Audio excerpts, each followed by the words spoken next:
어느 기관에서 우리나라 젊은이들이 어떤 의식과 어떤 사고를 갖고 사는가 알고 싶어서 대학생 1000명을 두고 설문조사를 했습니다. 뭘 원하느냐, 무엇이 사람들이 살아가는 데 있어서 중요한 것이냐라고 질문을 했습니다. 그랬더니 아마 예쁜 애인을 데리고 살기를 원하는 것이 바람인가, 아니면 큰 돈, 많은 돈을 가지고 풍족하게 사는 것이 바람인가, 아니면 최고급 자동차를 사가지고 다니는 것이 바람인가 알고 싶어서 물었더니 의외의 대답이 감동적인 사람이 되기를 원한다는 대답을 했다는 것입니다. 여러분, 감동이 사람에게 제일 귀한 것입니다. 돈보다 귀하고 그 무엇보다도 귀한 것이 감동입니다. 여러분들은 감동적인 삶을 사시기 바랍니다. 부부간에도 감동이 필요합니다. 가정에서도 감동이 필요하고, 형제간에도 감동이 필요하고, 교회에서는 감동이 절대적입니다. 또 사회도 감동이 필요합니다. 모든 사람들이 감동받기를 원한다는 것입니다. 감동, 이 감동의 여하에 따라서 행복과 불행을 느끼기도 합니다. 여러분들은 감동적인 사람들이 되기 위해서 노력하시기 바랍니다. 존귀한 자는 존귀한 일을 행하나니 생각하나니 그는 항상 존귀한 일이 서리라. 감동적인 그런 삶, 정말 감동이 얼마나 필요하고 얼마나 귀한지 모릅니다. 감동은 사람을 행복하게 만듭니다. 감동은 사람을 희망을 주고 용기를 주고 의욕을 주고 삶의 맛을 주는 것이 감동입니다. 이 교회는 씨를 뿌리는 곳이라고 말합니다. 감동을 뿌리는 곳입니다. 희망을 뿌리는 곳입니다. 기쁨을 뿌리는 곳입니다. 축복을 뿌리는 곳입니다. 돌밭에도 뿌리고 길가에도 뿌리고 가시떨기도 뿌리고 옥토에도 뿌리는 것입니다. 동북교회 김종철 담임 목사님께서 여러분들에게 감동과 희망과 은혜와 축복을 뿌리고, 여러분들은 옥토가 되어서 그 말씀을 받고 100배, 60배, 30배 열매를 거두는 놀라운 역사가 있기를 바라고, 동북교회가 가장 세계적인 명품교회가 되기를 바랍니다. 가장 멋지고 가장 훌륭하고 가장 아름다운 교회 되기 위해서 여러분들 함께 노력해 주시길 바랍니다. 사람은 잊을 수 없는 사람, 두 종류의 사람이 있습니다. 하나는 나에게 고통과 아픔을 준 사람, 정말 아픔과 고통을 준 사람, 이 사람은 평생을 두고 잊을 수가 없습니다. 그러나 좋은 감정이 아닙니다.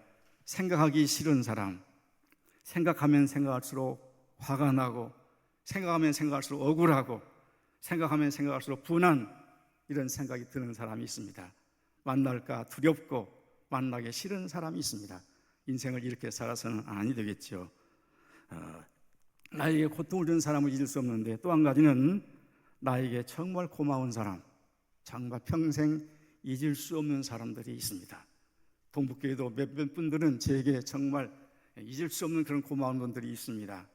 저만이 아는 그런 감사한 마음을 가지고 있습니다.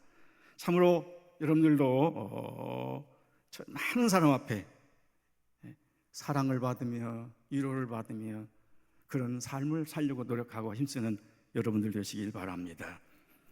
교회에서차도 또 사람이 형제에게 미움을 받고 원망을 받고 산다고 한다면 이 사람은 참으로 안타까운 사람이고 불행한 사람입니다. 인생의 삶, 소중한 삶을 이렇게 살아서야 되겠습니까?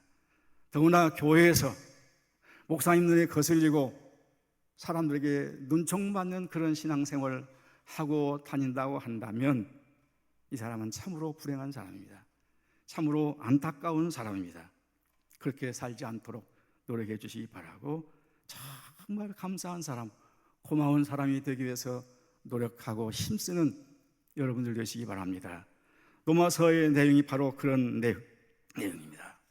그 사람을 생각하면 고맙고, 그 사람을 생각하면 감사하고, 그 사람을 생각하면 힘이 나고 용기가 나고 의욕이 나고 정말 행복을 느끼는 그런 사람들, 어쩌다가 저런 사람을 만났는가, 참 평생을 고맙게 생각되는 사람이 있습니다. 사도 바울은 일생을 목회하면서 여러 많은 사람을 겪었습니다. 그 중에 평생 정말 가슴에 담고 두게 아까운 사람들, 그래서 알리고 소개하고 소개해서 참 이런 사람이 있다, 나는 이런 사람을 만났다라고 하는 사도 바울의 심정을 이해를 합니다.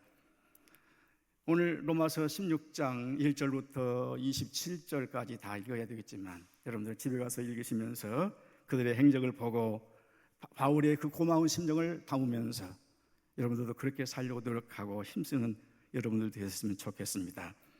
겐그리아 교회 자매 베베 여자 집사 시작해서 프리스길라와 아굴라 부부 등 정말 이런 사람의 그 고마운 마음을 나 혼자 가슴에 두고 있기가 너무나 안타까워서 많은 교회들의 소개를 하면서 이런 분들이 있었다라고 하는 그런 얘기를 소개하고 있는 것입니다. 내가 만난 사람들 중에서 정말 이런 고마운 사람, 잊을 수 없는 사람이 있다는 것입니다. 그러므로 이들을 만나거든 문안해주고 위로해주라고 사도 바울은 말합니다. 사도 바울은 그 외형적인 것을 놓고 볼 때 굉장히 볼 것이 없는 사람이라고 말합니다. 자, 고린도후서 10장 10절 띄워주세요. 자, 10장 10절 시작.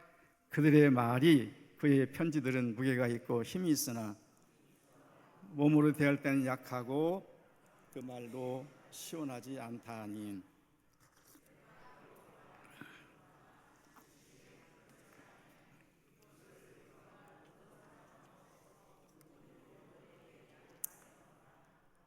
얼굴을 대하고 보면 참 약하다, 이 말은 못생겼다, 아주 작다, 그런 의미가 있습니다.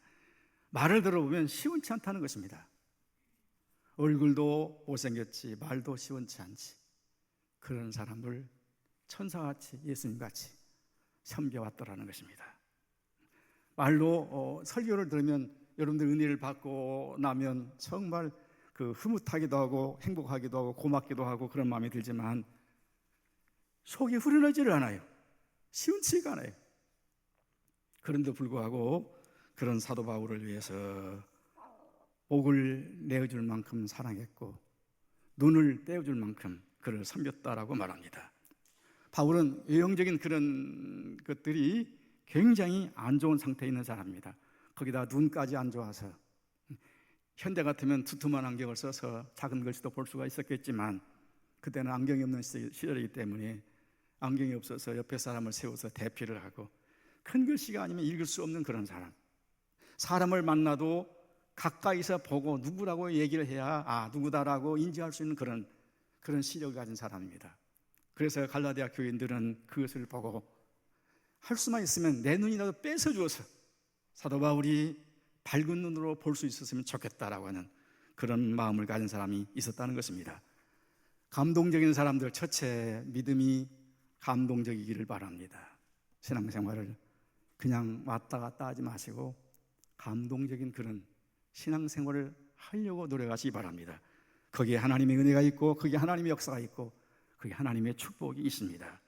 예수님께서도 성도들의 신앙 고백을 듣고 감동을 받은 내용들이 있습니다. 예수님이 마태복음 8장 이탈리아 백부장 고넬료가 하인이 병들어서 예수님 앞에 가서 예수님, 내 하인이 병들었습니다, 고쳐주십시오라고 했더니 그래 내가 가서 고쳐주겠다라고 할 때 백부장 고넬료가 말하기를 아닙니다, 예수님이 가실 필요 없이 여기서 말씀으로만 하시면 내 하인이 나을 줄 믿습니다. 내게도 하인이 있고 위에 상관들도 있기 때문에 오라고 하면 가고 오라고 하면 오고 가라고 하면 가겠습니다라고 얘기를 합니다. 이 말을 듣고 예수님이 감동을 받으시고 내 믿음대로 되라, 내 믿음대로 되라, 감동적인 믿음을 가지고 그 믿음대로 역사하는 여러분들의 삶이 되셨으면 좋겠습니다. 또 하나는 마태복음 15장 가나안 여인, 딸이 귀신 들려서 그 물에도 넘어진 것을 보고 안타까워서 그 엄마가 예수님이 가버나움에 오신다는 얘기를 듣고 쫓아가서 다윗이 낳은 예수여 내 딸을 불쌍히 여겨달라고 애를 그렇게 울부짖습니다.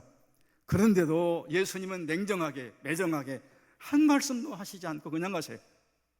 여러분들이 주님 앞에 나와서 엎드려서 예수님이여 내 사정과 내 입장과 내 형편을 한번 보시옵소서라고 눈물로 기도하건만 예수님은 한 말씀도 하시지 않아요. 그래도 이 여인은 계속해서 울부짖습니다. 그때 제자들이 예수님 뭐라고 저희자가 계속해 따라오고 시끄럽게 하니까 한 말씀 해주십시오 얘기를 합니다. 그때 예수님 뭐라고 하시냐면 아이들이 먹는 내 아들과 내 딸이 먹는 떡을 뺏어서 걔한테 줄 수 없다 이 얘기를 하셔요. 이런 말이 예수님의 입에서 나왔다는 사실이 정말 의외일 정도로 그런 말씀을 하십니다. 그 말을 듣고 여인이 말하기를 옳소이다마는 개들도 주인상에서 떨어지는 부스러기를 먹나이다. 맞습니다. 나는 개 같은 사람입니다. 그러나 개들도 주인상에서 떨어지는 부스러기를 먹습니다 라고 말할 때 예수님께서 감동을 받으시고 내 소원대로 되라, 내 소원대로, 마태복음 8장에 내 믿음대로 되라, 15장에 내 소원대로 되라 이렇게 말씀을 하십니다. 넘어가고 또 감동적인 사람이 다윗입니다. 사도행전 13장 22절 한번 띄워주시기 바랍니다.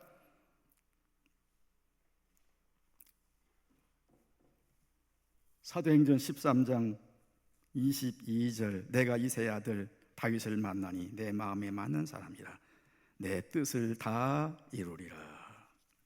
여러분 알다시피 다윗은 실수가 많은 사람입니다. 다윗은 허물이 많은 사람입니다. 엄청난 실수와 엄청난 허물을 저지른 사람이 바로 다윗입니다.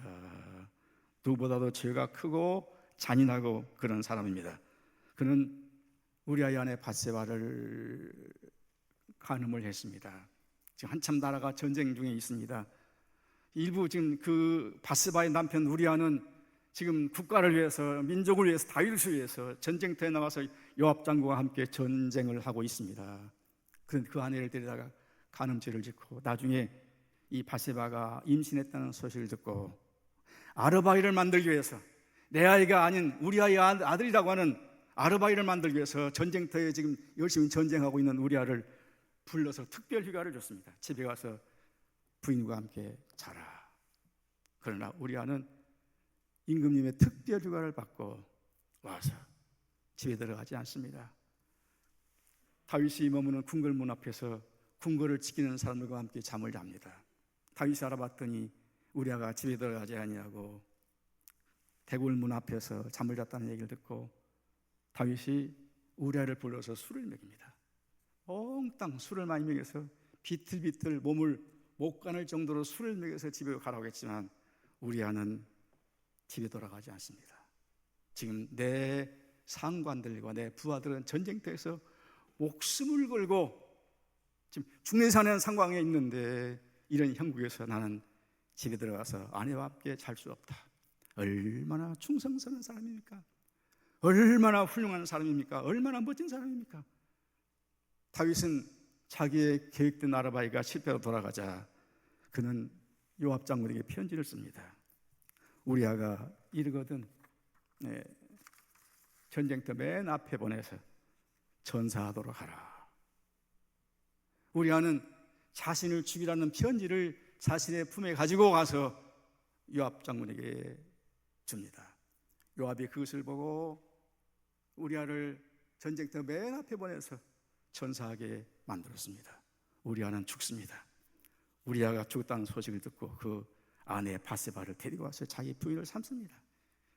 한 나라의 왕이, 한 나라의 임금이 이런 정말 못된 짓을 합니다. 천벌을 받을 짓을 합니다. 이 사실을 나단 선지자가 알고 다윗을 찾아갔습니다. 다윗을 찾아가서 임금님 이런 일이 있습니다. 어느 한 동네에 큰 부자가 있고 저 꼭대기 외딴집 하나 있는데 이 사람은 가난해서 양 한 마리 가지고 근근히 살아가고 있는데 부잣집에 손님이 왔습니다. 그런데 부자는 자기 양을 가지고 손님을 대접한 것이 아니라 그 한 마리밖에 없는 양을 뺏어다가 손님을 대접했습니다. 다윗이 이 소식을 듣고 이 말을 듣고 그런 놈은 당장 잡아다 죽여야 된다라고 얘기를 합니다. 막 화를 내면서 막 얘기를 해요. 그때 나단 선지자가 손가락질을 하면서 당신이 바로 그 사람이다. 당신이 바로 그 사람이다라고 얘기할 때 내가 임금 아니 임금, 사람을 죽이고 살 수 있는 그런 임금인데 나의 어떤 사사로운 일에 개입을 해 간섭을 해 지도새도 모르게 없애볼 수 있지만 다윗은 그 자리에서 무릎을 꿇습니다. 무릎을 꿇어요. 그리고 그는 회개하기 시작합니다. 시편 6편 6절에 밤마다 눈물로 요를 적시고 침상을 띄우는 그런 회개를 합니다. 죄를 저지른 것은 대단히 잘못된 것이지만 죄를 회개하는 것은 위대한 것입니다. 여러분, 하나님의 역사와 축복은 이 회개에서부터 시작된다는 사실을 아시기 바랍니다.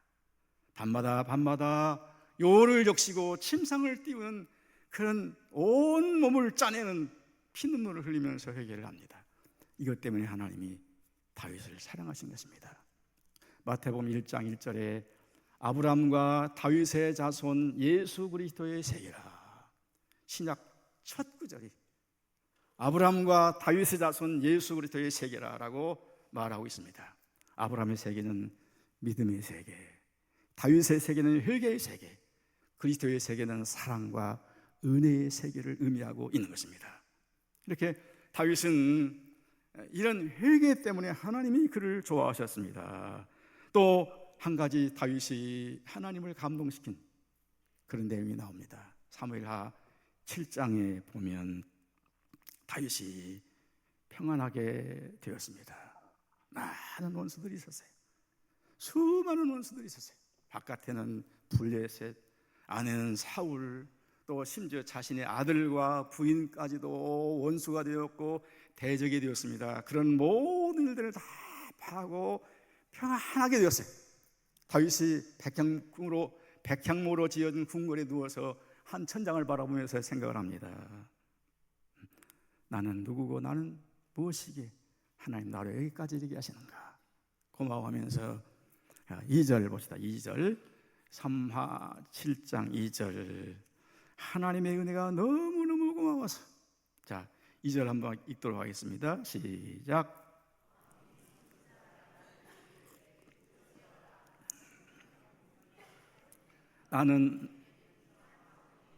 나는 백향목궁에 거하는데 하나님의 궤는 휘장 가운데 있다. 그렇게 얘기를 하면서 나단 선지자를 불러서 내가 하나님의 은혜를 너무 많이 입었다. 너무나 많은 은혜를 입었다. 양치기 목동으로부터 시작해서 내가 여기까지 오는 동안 전적인 하나님의 은혜와 하나님의 축복이었다. 나는 은혜만 받았고 복만 받았지 하나님 앞에 아무것도 해드린 것이 없다. 그러므로 하나님 앞에 한 가지 보답해드리고 싶은 마음이 있어서 하나님의 말씀이 들어있는 법궤를 모실 성전을 지어드리겠다라고 얘기를 합니다. 그 말을 듣고 나단 선지자가 가서 기도하더니 다윗에게 와서 안 된다. 당신은 피를 많이 흘리는 사람이기 때문에 그 손으로 성전을 짓는 것은 하나님 허락하지 않는다. 또 거부를 합니다. 다윗은 자기 이름을 내고 자기의 흔적을 역사에 길이길이 남기기 위해서 성전 짓는 것이 아니고 너무너무 은혜가 커서 너무너무 고마워서 그 은혜를 보답하고 싶은 그런 마음으로 성전을 지으려고 했습니다. 얼마나 아름다운 일입니까? 얼마나 멋진 생각입니까? 얼마나 훌륭한 생각입니까? 그런데도 나단 선지자는 하나님의 뜻이다. 하나님 뜻이다. 거부를 합니다. 이것은 다윗이 얼마든지 큰 소리를 치면서 당신이 하나님의 선지자냐? 당신이 하나님의 사람이냐? 내가 나를 위해서가 아니라 하나님을 위해서 나는 이렇게 화려한 집에 살고 있는데 법궤는 정말 그 수달피 그 가죽으로 누둥누둥 뚫어진 그 가죽 속에 천막 속에 들어있는데 그것을 모실 성전을 짓겠다는데 못 짓게 해. 나단 선지자를 잡아다가 주리를 들고 감옥에 갔고 죽여도 당신은 의형이다. 당신은 싹군이다. 별별 모욕적인 말을 해서 나단 선지자를 모함할지라도 모두 다윗에게 잘못했다라고 말할 수 있는 이런 입장이 아닙니다. 내 개인적인 감정이 아니기 때문에.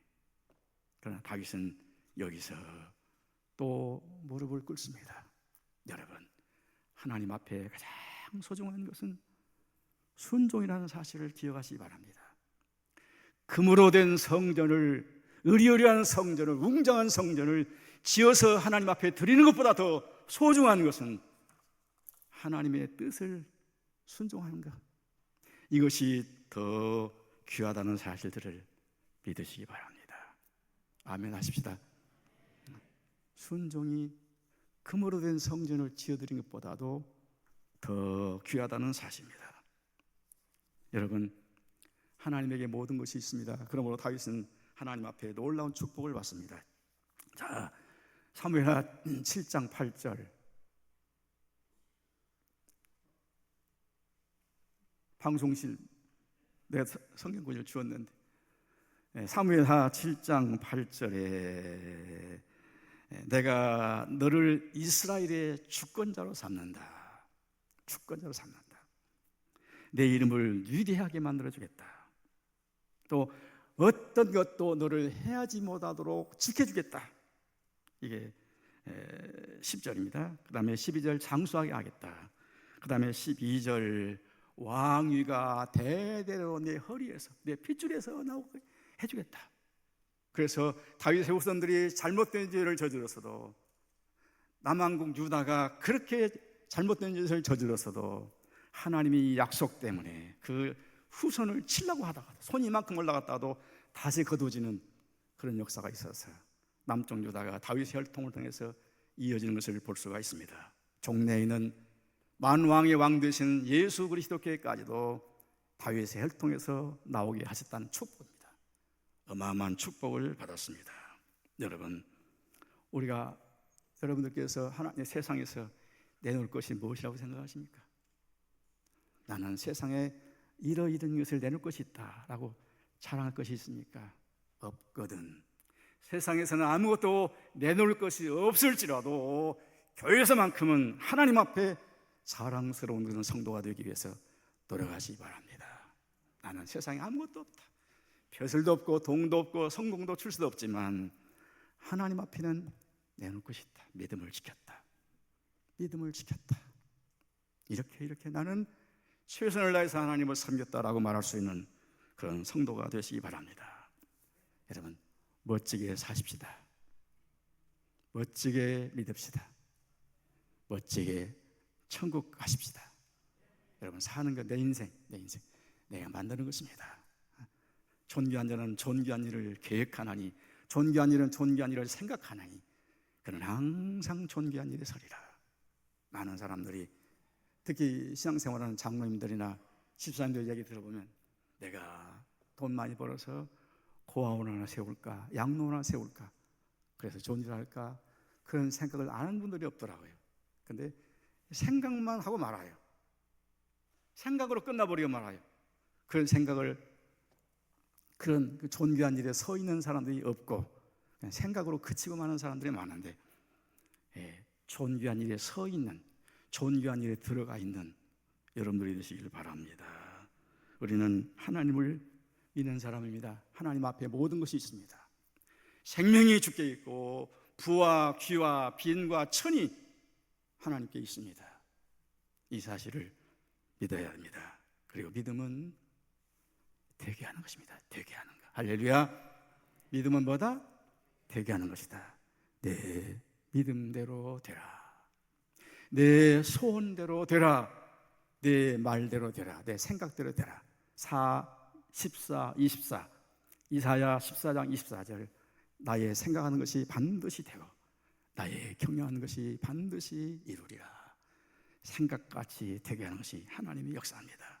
여러분, 그런데 안 돼. 하루 벌어서 1년만 먹을 수 있으면 얼마나 좋을까요? 아니 1년은 그만두고 한 달만 먹을 수 있으면 얼마나 좋을까요? 하루 벌어서 하루 살기가 힘들어요. 안 돼. 장사를 해도 안 되고 사업을 해도 안 되고 무슨 일을 해도 안 되고 기도해도 안 되고. 여기 문제가 있습니다. 믿음은 뭐다? 되게 하는 것이에요. 내 믿음대로 되라. 내 소원대로 되라. 사랑하는 자의 내 영혼이 잘됨같이 범사가 잘되고. 믿음은 되어지게 하는 것입니다. 되어지게 하는 것. 여러분, 예수님의 은혜 안에, 예수님의 사랑 안에 들어가시기 바랍니다. 거기에 호련이 되고 저절로 되는 신비한 역사가 있습니다. 놀라운 역사가 있습니다. 신앙생활은 공중에 떠가는 뜬구름을 잡는 것이 아니라 뜬구름 같은 일들을 현실로 만드는 것이 믿음이라는 사실들을 여러분들은 기억하시기 바랍니다. 믿음은 되게 하는 거예요. 호련이 되고 저절로 되고. 사도행전 12장 안대의 방송실 그 12장 7절 이제 호련히 주의 사자가 나타내며 옥중에 광채가 빛나며 또 베드로의 옆구리를 쳐 깨워 이르되 급히 일어나라 하니 쇠사슬이 그 손에서 벗어지더라. 여러분 이 말을 기억하시기 바랍니다. 쇠사슬이 그 손에서 벗어지더라. 지금 헤롯이 로마에 부임을 해가지고 야고보를 칼로 목을 베어 죽입니다. 사람들이 지지를 합니다. 그때 베드로도 잡아다가 지하 감옥에 가두는데 지하 감옥은 쇠로 된 문이 4개가 있어요. 그 문마다 군사가 4씩 4패 16명이 지키고 그 감옥 베드로가 있는 한 감옥 중심에는 쇠말뚝이 하나 있어요. 쇠말뚝이 있어서 하나는 쇠사슬로 손을 묶고 하나는 발 착고로 묶어서 쇠말뚝으로 막아놨어요. 여기서 베드로가 나간다는 것은 0.00001%도 가능성이 없는 것입니다. 100% 끝나는 것입니다. 그런데 베드로가 거기서 잠을 잤다. 내일이면 죽는데 어떻게 잠을 잤을까? 2가지로 생각해 봅니다. 믿음이 좋아서 난 안 죽는다. 아니면 두려움이 커서 잠을 잤는데 천사가 와서 잠자고 있는 베드로 옆구리를 툭툭 칩니다. 베드로가 꿈을 꾸는 거 환상을 보는 거 하고 털고 일어나는데 사슬이 벗어져. 사슬이 쇠말뚝에 쇠사슬로 묶었던 사슬이 벗어져요. 이 역사가 있기를 바랍니다. 사슬이 벗어져야 돼. 질병의 사슬. 질병 때문에 지금도 병원 침상에 누워서 고통스러운 사람들이 있습니다. 이 사슬이 벗어져야 돼. 주 안에 들어오면 벗어집니다. 또 가난의 사슬. 참 가난해. 누구도 만나고 싶고 누구도 또 쓰고 싶고 그러는데 자문에 가난한 사람은 형제에게도 미움을 받는다. 사는 것도 서럽고 힘들게 사는데 사람들조차도 미움을 받는다고 말합니다. 정말 안 돼. 그래서 멈칫멈칫하고 있는데 이제 꿈을 꾸는 거 환상을 보는 거 지금 정신을 차리고 있는데 천사 여호와의 사자가 베드로의 손을 잡고 나갑니다. 쇠문이 절로 열리더라. 쇠문이 절로 10절 사도행전 12장 10절 자 시작 이에 첫째와 둘째 파수로 지나 시내로 통한 쇠문에 이르니 문이 저절로 열리는지라. 여기까지만 문이 저절로 열리는지라. 여러분 절로 열리는 축복, 절로 열리는 역사가 있기를 바랍니다. 이거 신앙이에요. 신앙은 경험이에요. 어쩌니 해도 신앙은 경험입니다. 경험은 사람은 발로 차도 들어와요. 그러나 하나님을 만나지 못하고 경험하지 못한 사람들은 오시오 떡을 해놨습니다. 오십시오 빵을 사다 놨습니다. 오십시오 해도 안 와요. 경험 신앙생활은 경험입니다. 여러분은 경험을 하시기 바랍니다. 저절로 열리는 경험. 성경에 절로라는 말이 2번 나옵니다. 요한복음 14장 4절에 절로 포도나무 가지가 원체에 붙어 있으면 저절로 열매를 맺는다 했는데 번역을 또 잘못 바꿔놨어요. 스스로 열린다. 스스로라는 말이 틀려요. 스스로는 열매 맺을 수 없어요. 밑에서부터 공급되어지는 에너지가 들어갈 때 가지에서 저절로 꽃이 피고 저절로 열매가 맺는 것이지 스스로로 만들어놨어요. 참 성경을 정말 잘못 번역했어요. 스스로가 아니고 저절로 그냥 가지가 붙어 있으면 저절로 많이 나와서 꽃이 피는 거예요. 절로라는 말이 여기 있습니다. 여러분 예수 안에 들어가면, 은혜 안에 들어가면, 하나님의 놀라운 권능 속에 들어가면 저절로 열리는 놀라운 역사가 있기를 바랍니다. 여러분 한 예를 들어서 내가 여기서 서울을 걸어서 내 힘으로 간다고 한다면 아마 일주일 가야 될 거예요. 그러면 편히 가고 즐겁게 가느냐, 죽을 고생을 하면서 다리가 막 그냥 쑥 쑤시고 아프고 물집이 생기고 죽을 고생을 하면서 서울에 갈 것입니다. 그러나 KTX 타버리면 1시간 반이면 가버려요. 고속버스 타버리면 3시간이면 가버려요. 그 안에서 놀아도 가요. 저절로 가, 저절로.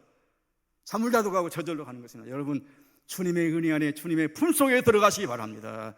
여기서 이 속에서 저절로 되는 역사가 있음을 믿으시기 바랍니다. 절로 돼, 절로. 우리는 우리 힘으로 살기 때문에 너무 힘들어요. 거짓말 같아요? 성경의 역사가 현실로 얼마든지 나올 수 있는 그런 역사라는 사실들을 믿으시기 바랍니다.